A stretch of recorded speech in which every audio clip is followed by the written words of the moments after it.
Welcome to the Intriguing Beings podcast with me, Roo Chater. Episode 16 with Ian Young. Good morning, good afternoon, wherever you are on the planet, or even good evening. I hope you're all well. I'm still travelling around at the moment. It feels like I've been on the road for ages. I had a week or so at home at Christmas, but since then I've been down to Newquay, catching up with one of my previous podcast entertainers, Don Moore, for New Year's Eve, and then since then I've been working my way back along the south coast, popped into Swanage and just been down in Chichester interviewing a chap called Dan McCauley, who you'll get to listen to in a few weeks' time.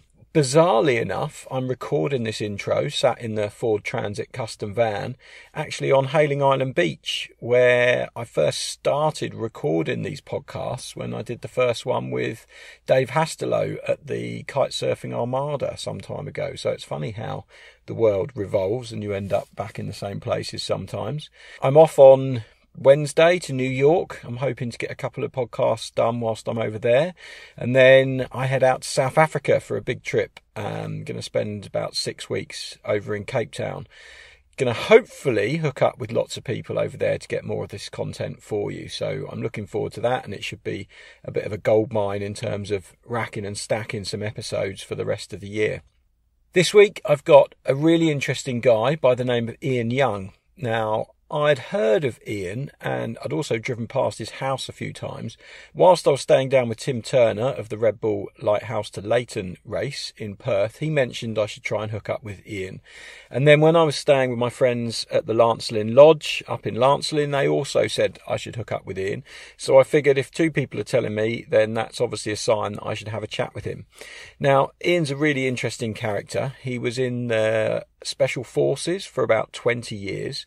He started surfing from a young age, grew up on the coast in Queensland, and then travelled around a lot with the army. His dad was in the forces, and then obviously himself as well.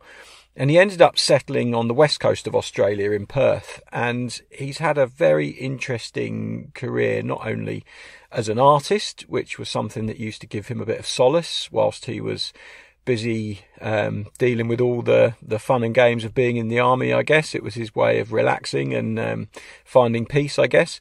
But also he was one of the first kite surfers in Australia, or the first kite surfer in Australia, to give him his full credit.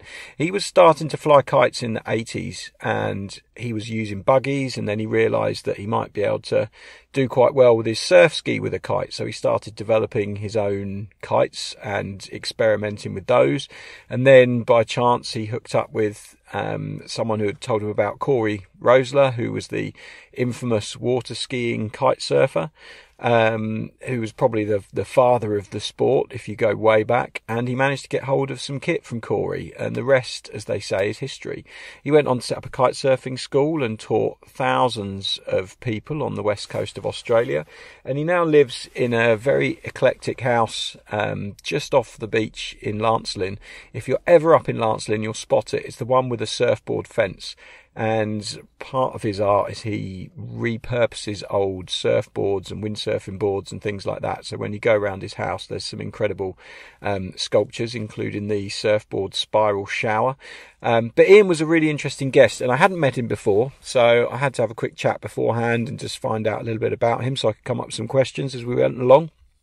But as you'll hear, we chatted for about 45 minutes, and, I discovered some incredible stories and some really interesting things about Ian. So I'm hoping you're going to enjoy this one. It was recorded in his garden, so please forgive the odd birds tweeting away and the sound of a few cars driving past, because it was outside and he's not that far from one of the major roads in Lancelin, although a major road in Lancelin is probably one of the quietest roads on the planet.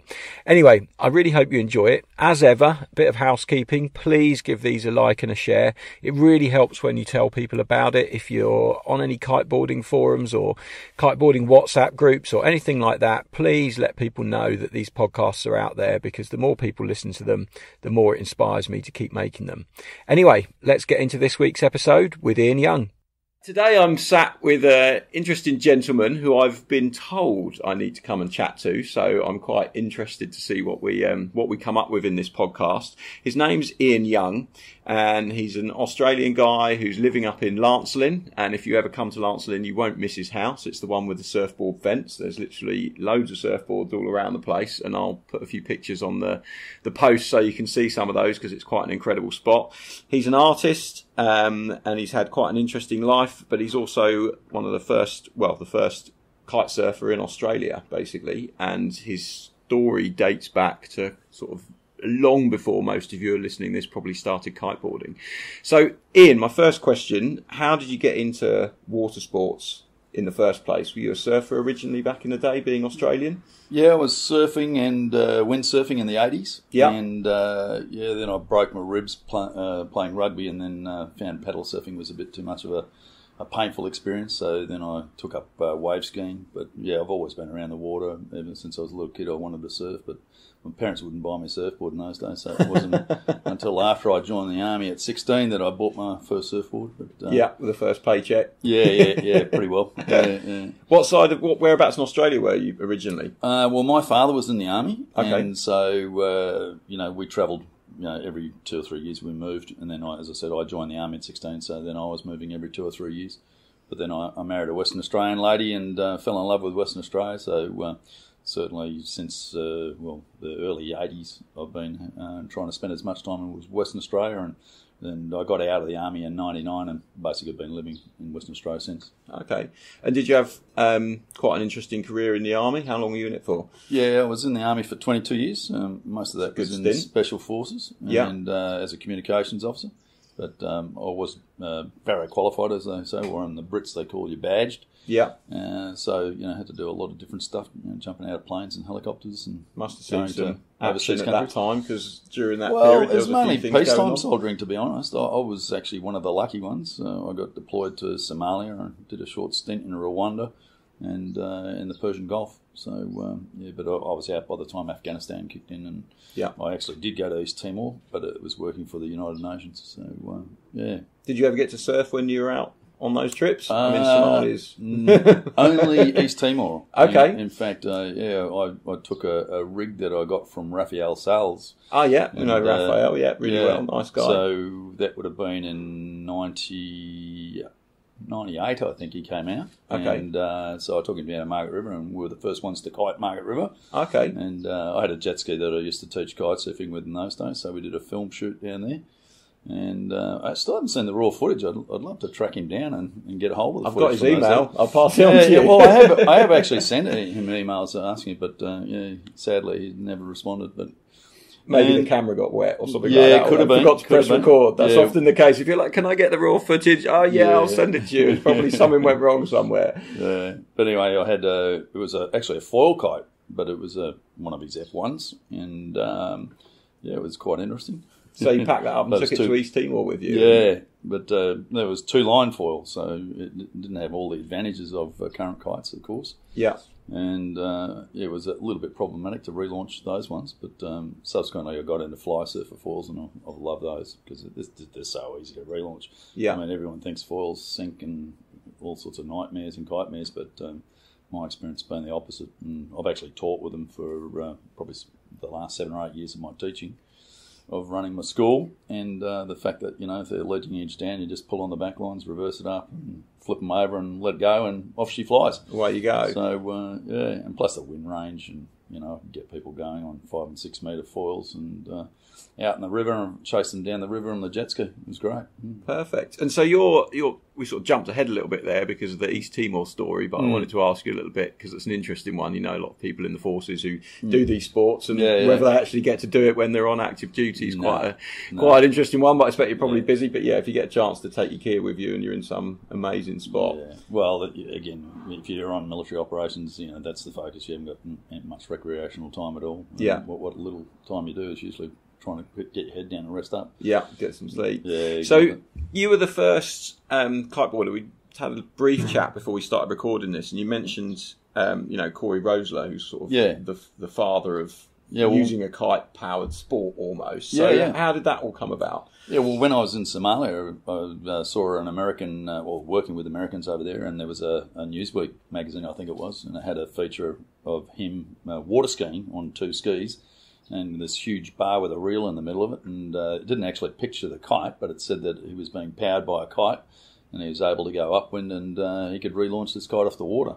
So I managed to track him down in the days before Google, and corresponded with him, and eventually bought one of his rigs out here in, I think it was 96, 97, and then started teaching myself in 98. Well, teaching other people. Yeah. And how did it go, the learning process with that? Because you mentioned you'd experimented a bit with kites before with your canoe and stuff like that. Yeah, well, that was going way back because, as I said to you earlier, I've been flying hang gliders for 30 years, and I always figured that there was a way of using a kite or a wing to get out to some of the further breaks down south, about a kilometre offshore.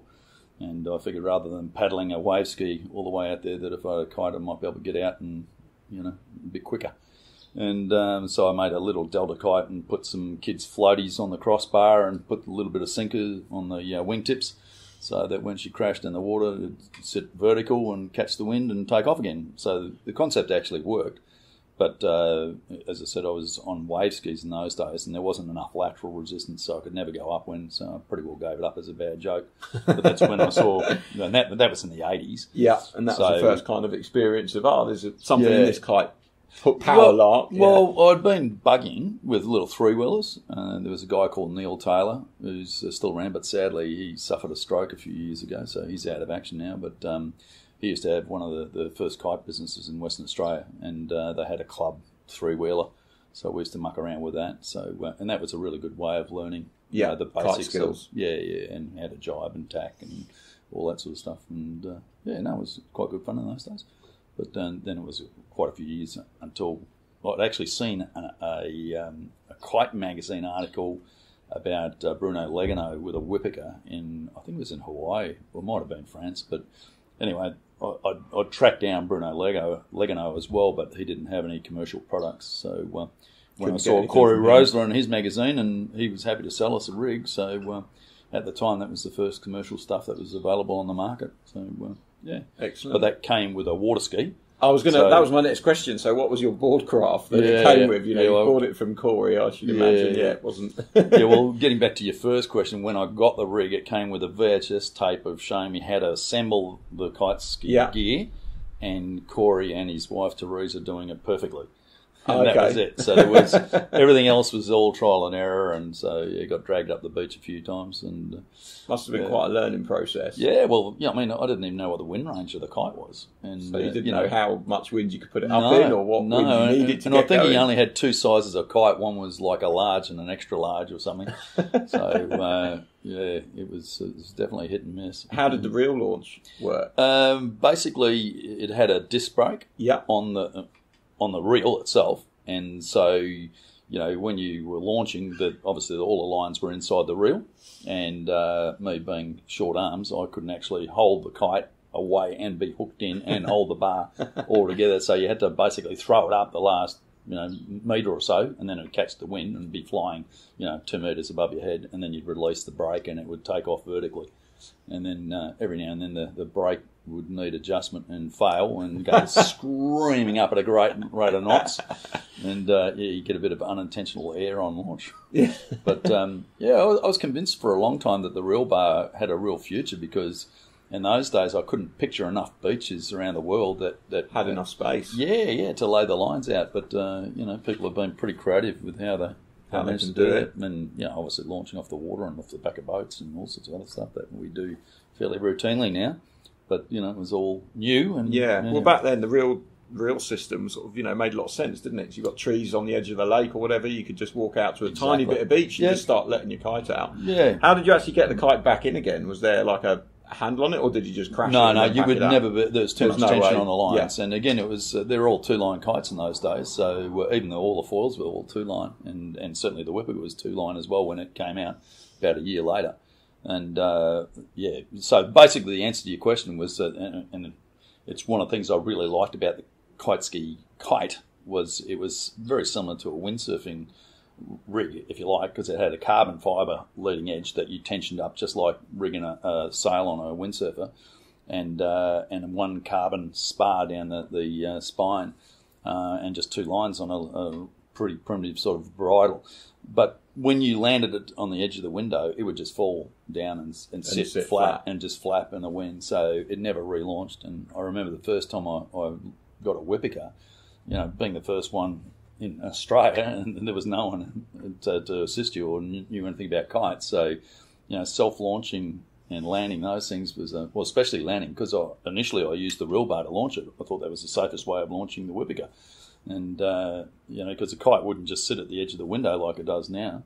It was very interesting, but, especially the landing, and, it wouldn't drop down on its leading edge like you can do now with kites. And I had a number of times where I'd try and land it off to the edge of the window and it would roll and catch the wind and take off again. Yeah, well, I'd ditch it, but then the safety, because you're still tethered on one line, it was just a wrist leash. And, it was a nightmare. Again, this thing would be spiralling through it and still drag. I mean, it wasn't fully powered up, but it was enough to drag you. It was friggin' dangerous. So the only reliable way that I used to have of landing those kites in those days was mainly kiting at Scarborough Beach. And on the pathways, there'd be dunes, and so I just drive it down into the lee of the dune and land it there. But, put it in a little wind pocket. Yeah. But taking off was still problematic. Yeah. We used to put a bunch of sand on one wingtip and try and keep it there, and then go back and try and gently pull and pop the wingtip off, and then hope it and pull the sand off, and hope it didn't roll backwards, and all of that sort of stuff. Yeah. And did you? How did you get on with the water ski? Did you use that for a bit, or did you pretty quickly? Tried to, but again, because I was learning by trial and error, it was so problematic because I had a binding on front foot. Yeah. So I'm hopping on one leg in sort of knee deep water, because trying to do a water start was almost impossible. Yeah. Because you'd be laying over on your side and trying to move the kite around and just get dragged upside down, and it was just a nightmare. And so I went back to Murray Smith in Scarborough, and I designed some towing boards, and so we adapted that with some foot straps and whatever, and that worked out pretty well. Yeah. So you kind of realised that the water ski wasn't the way to go, and for me it wasn't, because my intention was always to get into the waves. It's just that Cory didn't have any idea in those days of surfboards or whatever, so I thought, his system works, so and plus I'll have a look at the surfboard, the dimensions and whatever, the water ski and and see if that was applicable. At least we have some idea of what length and things like that. But the first boards we made were 7-foot guns, and they were basically a towing board but reinforced decks and that sort of stuff. And that started to work pretty well? Yeah. In fact, when racing came on the scene, some of those boards, I think, actually won that Lighthouse to Leighton race in the early days. Yeah, they were pretty fast board. And it turned all right too. It had 5 fins, little bud fins at the front just to block the rail down. Yeah, it worked pretty well. And you started sharing this passion that you discovered, didn't you? You were sort of getting other people into it. Well, a lot of my windsurfing mates and whatever would be seeing me and, ask lots of questions or whatever. And then it was apparent to me that, it was friggin' dangerous unless you knew what you're doing. And so people really need to get some lessons to not to have to go through that trial and error process that I was going through. And so, I was transitioning to getting out of the army at that point. So I thought, well, I'll start a school up. And I think I taught 2,000 odd people over 10 years. Wow. And, So where was the school based? On Pelican Point on the river, Swan River in Perth. What was the name of it? Wind Designs Australia was what I called the company. Okay. Yeah. But that was good fun, and I always enjoyed teaching people because invariably people came away with a bit of stoke and big smile on the face. and that adrenaline rush. And I guess by getting other people into it meant you had someone to help you launch your kites as well. I'd sort of mastered, as I said, I used the reel bar a lot. Yeah. So in those days, that was pretty safe. And also started using some pedaling things. There was a C-quad, and it was very similar design to the kite ski. And so again, when you dropped it at the edge of the window, the leading edge would fall flat in the sand and it wouldn't take off again. So that was all pretty safe. But it took me a while to develop some confidence in the inflatable kites. But to be honest, I personally once the 4-line kites came out, I started falling in love with. Well, in fact, it was. Concept air kites from Canada that were used on the ice and snow, but they had a closed leading edge with a one-way valve, And so I started using those, but I developed a cleat system to be able to sheet it in and out. Okay. And I ended up selling that system back to the Canadians. Oh, really? Yeah, sold quite a few of them. It was just an adapter kit. Yeah. And essentially it allowed you to, instead of flying on 2-line, to be able to just trim it. Trim the trailing edge down a bit and whatever. But I mean, it seems so obvious now to hook into the front lines and then use the bar to do that in real time. But again, it was all trial and error in those days, and everything else was 2-line. Yeah. But we were flying like the sea quads on handles and with a little backstrap and those sorts of things. So but of course you didn't have the reel. So launching those, you really need to have someone to assist you. Or there was quite a lot of lines in those days as well, wasn't it? It was, well, the kite ski originally came with, I think it was 50-metre lines on the reel. It was huge. It's incredible when you look back on it. But quickly learnt that we didn't need lines that long, and it was problematic. That's again why my, thinking was that there's not enough beaches that are 50 metres of beach side shore to the wind. That's a big demand, right? Yeah. But again, my passion was wave riding, so I wanted shorter lines anyway, so I could wang the kite around whilst on a wave. So how long was it before you started to get out into the waves with the kite? Probably a year. Well, 98 was when we would have gone out with Raphael Sales at Mainbreak. Yeah, and that was down in Margaret River. Yeah. But I'd mucked around Scarborough on beach breaks and things like that. But to actually get out into the big waves. And did when you met Raphael, was he over here with a group of people, or was he just on his own? He had a photographer and I think one other person. Yeah, so it might have just been him and a photographer, I think. Okay. Yeah, and he had this 2-line F1 foil.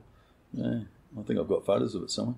Yeah, that would be good to see. I can ask Raph if he's got any history of it. He's been digging through the history books lately, so looking at things. Yeah. And were you, I guess you were kind of, the pioneer of kiteboarding in Western Australia. Were people then starting to recognise you in that role and coming to you for information? And, if people were travelling over here, were they like, you've got to hook up with Ian Young and not really. get the lowdown? I don't think so. Well, I didn't feel that. I mean, I got a lot of referrals to when I started teaching. To the school? So, yeah. And as I said, all that was, I didn't do any formal advertising. It was all word of mouth. And, initially I was the only school in Australia. So, in fact, I was approached by people overseas. I actually went to Okinawa, Japan, to teach some American F-16 pilots at a kite. And I'm trying to think. There's some British people that were running an event in late 99, early 2000. It was the new sport of the new millennium.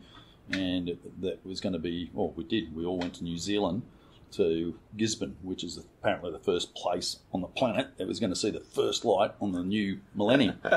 So, there's Flash Austin and Mauricio Alba and a whole heap of guys that were there that were all pioneers in their own places. And so fortunate enough to be involved in that, but we didn't get any win.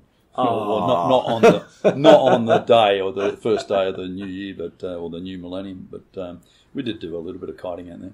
That's an awesome idea for an event. That's fantastic. Yeah. Right. I'm trying to think of the British guy's name that sponsored it all. He was some millionaire or whatever and thought it was a good concept, and he was just getting into kite surfing himself.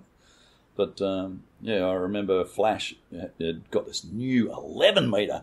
I think it might have been a Whippicker, but it had a leak. So he's pumped this huge thing up on the swimming pool or whatever. Because we're all on 7 metres. Well, again, the system of measuring kites has changed a fair bit since then. Wasn't it? Yeah. But we were all on 5 to 7 metre kites, which were sort of probably around the 12 size today, really. Because they use projected area instead of flat cut and all that sort of stuff. Yeah. But they were the good old days. Yeah, and so Flash got his 11 out and had a leak in it. Yeah. So but that was all pretty good. Yeah.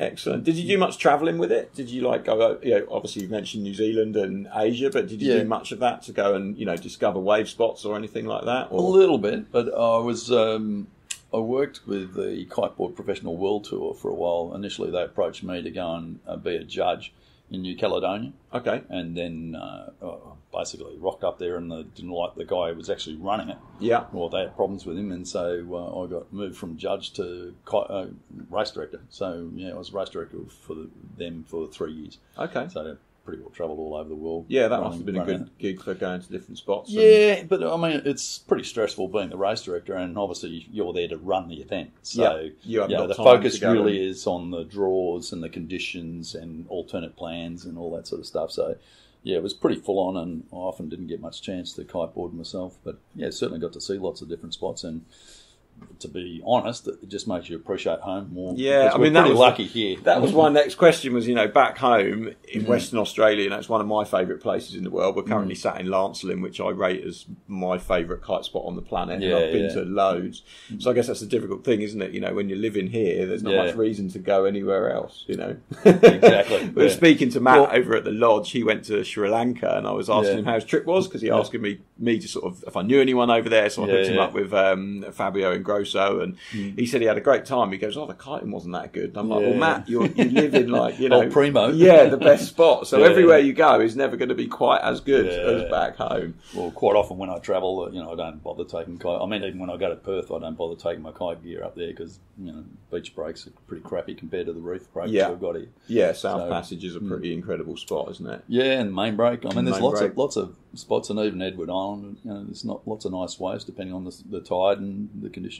And how long was it before you discovered, up here, Lancelin? When did you find this place? Well, it would have been 20 odd years ago. Okay. I first got invited here by the organisers of what used to be the Ledge to Lancelin windsurfing race in those days. And they asked me to come out and just do a demo in front of it, because it was run by the tavern essentially. Yeah. And so there was the best party in Western Australia at the tavern in those days, and so whilst after the race, people wanted some entertainment. So I basically did some jumps and back loops and bits and pieces and out in front of the tavern.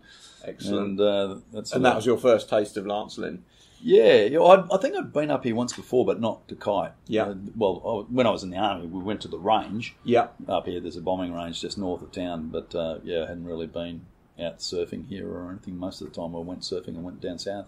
Yeah, Margaret River Way. Yeah. That kind of neck of the woods. So how was it when you started discovering the breaks around here? Was it kind of an eye-opening moment? Wow, there's potential? Windsurfers have been surfing the breaks here, and surfers have been surfing the breaks here for ages. But I just like the vibe of the place. And in those days, I was probably, when I was first kiting, I wasn't into the waves. It was flat water stuff, until I got my skills up. Because I was still doing a few walks of shame in those days. As I said, they were all two-line kites, so even getting back to your board was problematic, and because you just couldn't shoot them out enough. Yeah, to then go upwind. Yeah. So it probably was. Well, I was mucking around in Scarborough beach break after about a year or so, but not the serious reef breaks that we've got here. That would have been another probably 3 or 4 years or so after. Yeah, that. When the kit's got a bit better, and it probably was about the same time that 4-line kites were. Definitely, basically the only thing you can get then.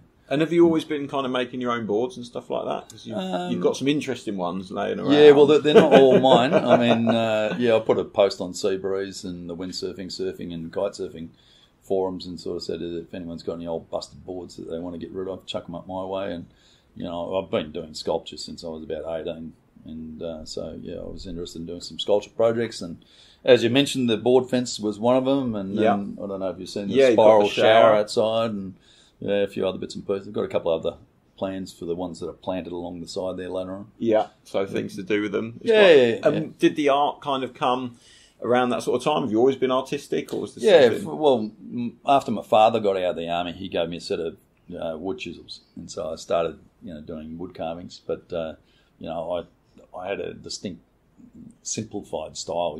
I wasn't interested in fancy, intricate stuff. I just liked essential elements of curves and waves and chicks and all that sort of all the sort of things that boys like. Yeah, that's right. Yeah. So and then I had friends and family that asked me to do pieces for Christmas presents or wedding presents and things like that. So this is all during my military career, in my spare time and bits and pieces. So. Then I started to sell it through galleries and bits and pieces. So, I've been in Sculpture by the Sea at Cottesloe on one occasion. Awesome. A couple of little exhibitions and things like that. But, I guess it's just a good way to sort of spend some time. You're producing something. It's quite relaxing. It is very cathartic. Yeah, and particularly during those military days, it's there's not too much creativity happening in military. And so, it was a nice outlet, as you say, to have something to show for your effort at the end of it. Yeah. And, I basically was doing it for myself.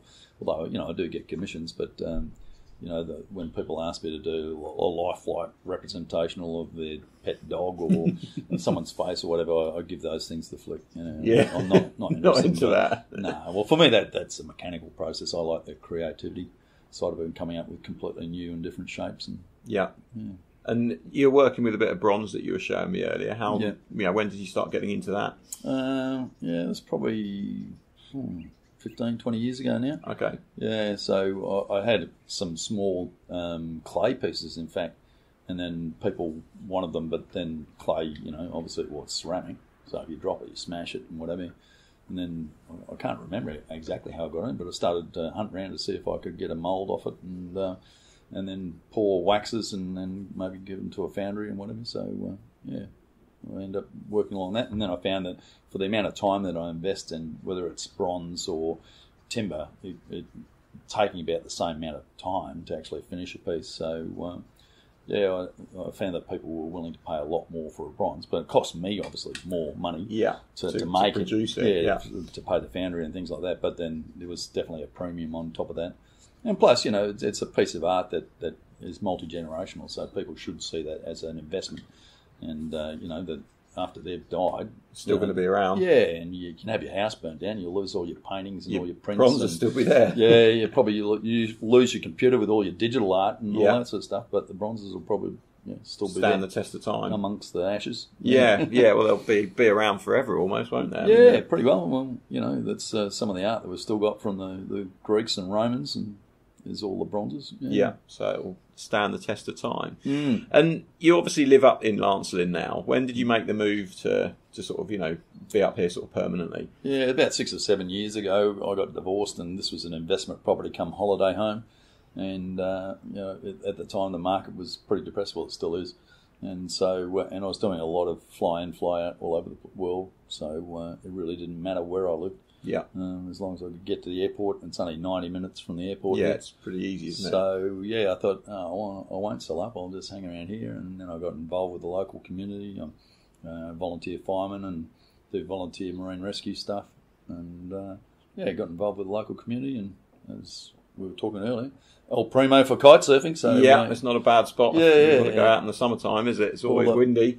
Yeah, although I do find myself getting fussy. I mean, there's a nice swell and running today, but it's a bit overcast and the wind's a little bit gusty, and so I'll wait until tomorrow. Yeah, well, you've got that advantage, haven't you? Yeah. Do you still, get the same buzz? You've been kite surfing longer than most people. One of the originals in Australia and started in sort of 96, 97. Do you still get that same buzz from kite surfing when you go out now? In big waves, yeah. But, it's one of those catch-22s. As I say, I'm more fussy with when I'll go out. So I am looking for, obviously, something bigger than head-high waves. So if it's only waist high or crap like that, I couldn't be bothered. And the only other thing I do is like the Lancelin Ocean Classic race and stuff like that. I don't mind that. That's a bit of fun. But that's again probably more a result of history. My original involvement with coming to Lancelin and whatever. And I've only 1 year that I've missed out in racing. You've raced every year but one. Yeah, and I've won quite a few times. So that's always nice. Got a few for my age category nowadays, but in the early days I was winning outright. But And how did you get involved in that kind of racing? Because you mentioned you got some pretty specific boards for that sort of thing. Was that something that you were working on developing for the race, or was it just something that you kind of just found a board that went pretty quickly? Yeah. The board was more about. I was concerned if the board was too small that it would take too much effort to get the thing planing, and it was really funny because I've never been into twin tips, and so in the early days, the only other people I was involved with were windsurfers. And they were saying the 7-foot boards were way too small. And then, of course, twin tips came out, and people saying your boards are way too big. And it's really interesting to see the evolution. But because my background and interest is wave riding and surfing, I always surf in a natural stance. So I'm always leading with my left foot. So, toe side riding has never really been an issue for me, whereas, obviously when you're first learning, the twin tips are nice to be able to stay on your heels the whole time and stop and slide, but I've always been into carving turns anyway. So, it was always, directional surfboards. Always directional surfboards and using those and yeah. on those. You know, I did a fundraiser, I think it was 4 years ago, and kite surfed from Scarborough to Exmouth, 1,300 kilometres over 13 days. Yeah, I heard about that. And, that's pretty intense. Like, yeah, what was the thinking behind that? Where did it come from? Well, I've been doing downwarders mainly from Perth to Lancelin, so it's 120 odd k's. How long would that take you, Perth to Lancelin? Well, the first time we did it was with a group, and we decided we'd stay together as a group, and I think that took us 6-7 hours. Because you've always got to go at the pace of the slowest person. Yeah, and to be honest, it wasn't a good way to go. So the second time I did it, I thought I'd just do it myself. I think I did about 3 hours. Wow. 3 or 4 hours, yeah. That's pretty quick. But, yeah, I mean, when I did the run up to Exmouth, I had a tracker, so it actually could show you the location every 10 minutes. There was an update. And so, you know, we raised, I think, between $15,000 and $18,000 for Soldier On, which was, you know, exceeded my expectations. But I think a lot of it was because people were fascinated, you know, looking at the red dot. Yeah, where's he got to? Where's he going? Yeah. But because it tracked 10 minutes apart, you know, I could be tacking, so it didn't show a true representation of the distance covered. But going into Carnarvon, I think, was the fastest update, and that was 70 kilometres an hour. On the flat water inside the mangroves, yeah. Wow. So, but most of the time I'd be cruising between 20 and 30 kilometres an hour. Yeah. And how long? But then again, when there was a good wave, I'd stop and play. Yeah, play for 10 or 15 minutes and then move on. And it took you 13 days. Did you have support crew on the land that were driving up? Yeah, so you'd they stop were at shadowing night me. and just come into the beach. And Yeah. there must be places where you can't come in. You must get to dangerous bits where it's just cliffs and you've got to get around that. Yeah, certainly up around Nalu and, south of Nalu and whatever. You got Red Bluff and all those. But, I mean, to be honest, most of those places you could get ashore if you have to, but there would be a risk depending on the swell running.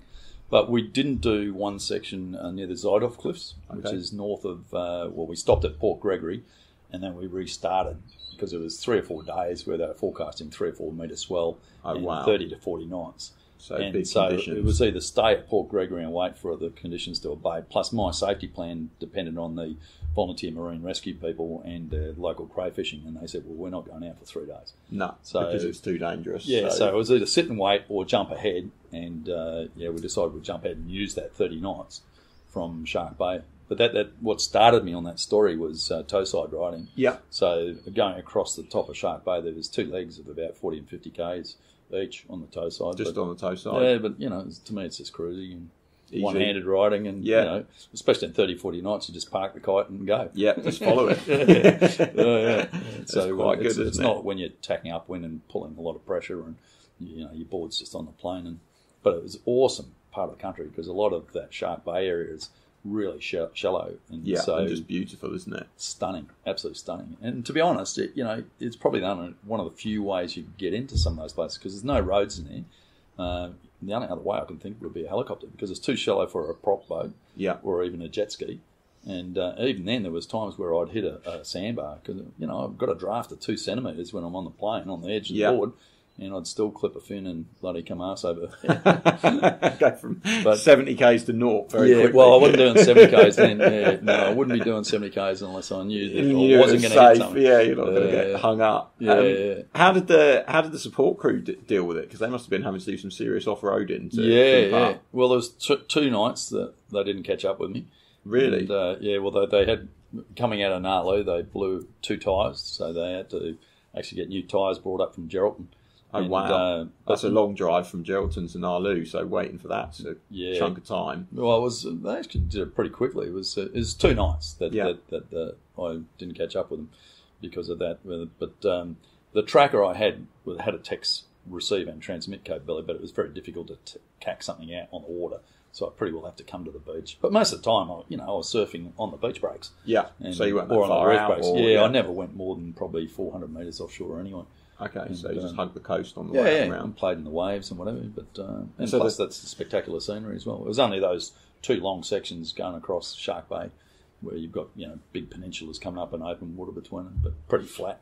Yeah. But as I said, it was 30, 40 knots, so there was a bit of wind swell even in the Shark Bay on that particular day. Yeah, because it gets windier the further up you go, doesn't it? It seems to anyway. Well, certainly up towards Geraldton Way. It's my experience. As a general rule, but Shark Bay is one of those weird places because the water's so shallow, it's a lot warmer. And so you don't get the same sea breeze differential. Yeah. And I actually got becalmed on that same day just north of Cape Perrin. And the kite was literally in the water, and there's weird currents as it comes up the Monkey Mire and the Denham side and mixes. And Cape Perrin itself is cliffs. So when I got to Cape Perrin on the southern side of it, or the western side of it, I thought, well, do I want to call it quits there? But I'd had such a good run, and it had been consistent 30 knots. We launched about 8 o'clock in the morning in 30 knots. And I thought, well, do I keep going or do I call it quits? And I thought, oh, look, conditions are great. I'll keep pushing through and end up getting through to Carnarvon. So that was almost 200 Ks that day. But, I got just north of Cape Perrin, and all of a sudden the 30 knots just petered out to nothing. I had the kite in the water, and the current's bringing the kite towards me, and I'm trying to kick back to get some tension on the lines. You don't get tangled up. And, it was only a little 6-metre kite. And but, then a little bit of wind rocked up, and that's again the beauty of the foils. They just sit there like a bubble. Yeah. And as soon as you get a little bit of tension, just yank on the front line, and up she comes, and managed to keep going. Well, I was still sat in the water with the kite flying, but the kite was only in the water for 10 or 15 minutes, I suppose. But the challenge was dealing with the current and trying to keep tension on the lines and all that. And some big fish around there too. So yeah, I was going to say there must have been a few. Did you see any while you were out and about? Yeah, mainly little 2-metre sharks and stuff like that. Particularly around Shark Bay because it's so shallow, you can see them for miles. Their fins are sticking out. But they would hear because I'm obviously moving pretty quick on that flat water as well, and the board just goes chattering along. Yeah, and even the shadow of the kite. As they've got anywhere near them, they're off. Yeah, like a bat out of hell. Yeah. But no, it was the really spectacular sea life was up around Ningaloo though, Narlo north, and turtles everywhere. In fact, I was really worried I was going to hit a turtle because there's so many of them. Yeah, and they're often having a look around. Yeah, but then pop up. But then they'll hear you coming, and so by the time you getting about 10 metres away from them, they're away. Yeah, and and the 2 nights that you missed the support crew, were you just having to kip on the beach? Yeah, well, they don't call foil kites dooners for nothing. So you actually used it as a sleeping bag. Well, brilliant. I did the first night. In fact, it was quite an interesting story. The guys used to try and get ahead of me if they could and use a military signal mirror so that as I'm coming along the coastline, I could see where they were. So if I needed to change my kite or, get anything or do anything, that I could find them easy enough. But I only used that about 2 or 3 times, to be honest. Most of the time they were chasing me. Yeah. And anyway, so long story. I broke a harness. Oh, no. So, yeah. So, that's not good. Yeah, the stitching came apart at the hip. And so that I'd gone to the beach. I was flying a 19-metre foil that day. It was pretty light winds. And anyway, I got everything to the beach. I managed to relaunch the kite. But, of course, I'm holding on to the chicken got the trimmed right the way in and trying to fly it one-handed and that sort of stuff. And, 19-metre kite still got a bit of grunt in one hand. Proper handful. So, but got to the beach and, you'd think there'd be a bit of cray rope or, an old fence line or something that I could jury rig it and get it going. But, the most pristine beach in Australia. So, anyway, bottom line is I managed to use my kite leash to jury rig it to take a little bit of the pressure, but I couldn't take the full pressure of the kite in the harness anymore, so I had to take most of my arms. But it was getting quite late in the afternoon, and because we left quite late from Narlo, I think 3 or 4 o'clock in the afternoon, so I only had an hour or two that I was going to be able to kite, and then that happens. But anyway, managed to get going because I'm trying to find somewhere where the boys can get to me. Yeah. And that's the day they got their 2 flats. Anyway, I go around this corner, and I see this flashing sort of light, but it didn't seem right. It did because normally they do it in a fairly regular rhythm, and it was fairly bright and whatever. And this wasn't quite right. Anyway, thank God, there's the boys. Yeah. And anyway, I got to the beach and the sun was setting, and so the sun's behind me, and it was a guy on the beach taking photos, and it was reflecting off his lens. No. And so, anyway, I went to this guy. He was from South Australia. He said he was trying to find the most remote beach in Australia he could find. And then, he's like, what the hell? Anyway, it's a really nice young bloke, and they had a couple of nice bottles of red. Oh, perfect. So that was the first night without my crew. Oh, that was all right then. So literally, but I did have to rug up in my kite as the doona. In the middle of nowhere, you find the other lone Australian out there trying to be in the wilderness. Oh, perfect. Anyway, so he had some bits of rope and whatever, so I managed to jury-rig the harness to get myself to Coral Bay the next day, and that's when I got the text message from them that told me what happened. Because I said to this guy, well, the guys will ping off on my location. Yeah. And I know where I am. So if a car rocks up with headlights in the middle of the night, it's my crew. Yeah. But anyway, they never rocked up. So then, how do you feel getting up the next morning and thinking, well, I'm setting off. I haven't seen my crew. I don't know where they are. Like, is this? Well, the bottom line, it was out of my control anyway. Yeah. But so and it wasn't just like from a safety perspective. That location was also, available on the map. Yeah. So I had people in Perth that were also tracking it. Watching you. People in Carnarvon. So there was a whole, and people in Geraldton and whatever, they were all monitoring. So even like that time I spent in the water up north of Cape Perrin, I knew that people knew that I'd stopped. Yeah. And so that they'd started working up a plan.